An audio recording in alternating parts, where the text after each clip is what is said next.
All right, guys, so what we did today is we looked at how you write an equation for an exponential function. So we're going to look at this example. We're going to write a function that models the situation. You may need a calculator nearby, so keep that in mind. So this question says that a population of birds begins, that's one of my keywords, with 224 birds in it. Okay, if the number of birds increases, that indicates this is growth by a factor of 2.2 each year.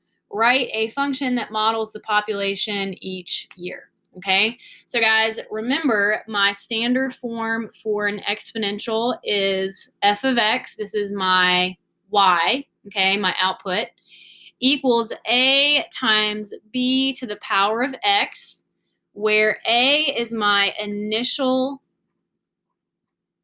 amount. Okay, it's also the y-intercept on my graph.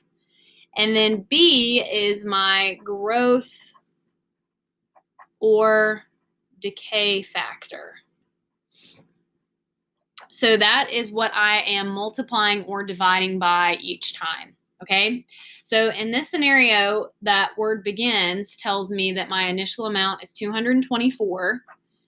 So I've got f of x equals 224 times what is my growth factor. Okay, it says it increases by a factor of 2.2 each year. So that number is 2.2, and then x represents my number of years.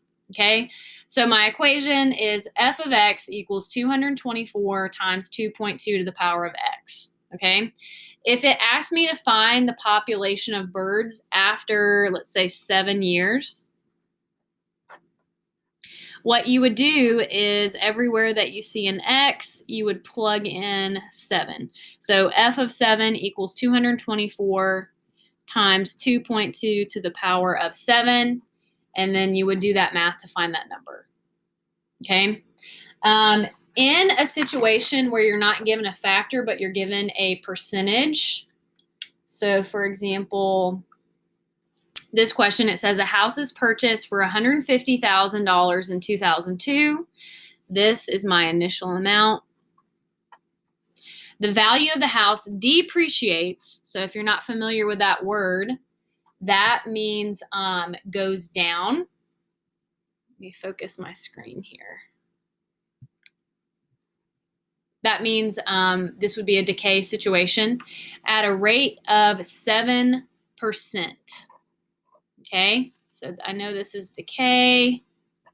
And then it says, how much is the house worth in 2013? So the first thing we need to do here is figure out our decay factor and write our equation.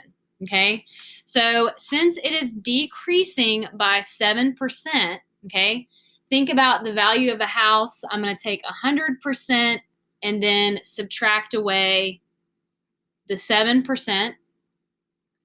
That gives me 93%. Okay, so in my equation, I need to take that 93% and represent it as a factor. So I'm going to convert this to a decimal. Okay, so guys, remember when you convert to a decimal, you're going to move it back to the left 2 places. So that means that my decay factor is 0.93. There's 93% of the value of the house left over each year, which is less than 100, so it's going down, it's decaying. So that means that my initial amount is 150,000. And then my decay rate, my B, is 0.93. Okay. By the way, when you have a percentage, if it's growing, it's going to be added to 100%. If it is decaying, it's going to be subtracted from 100%. We're going to talk more about that later this week.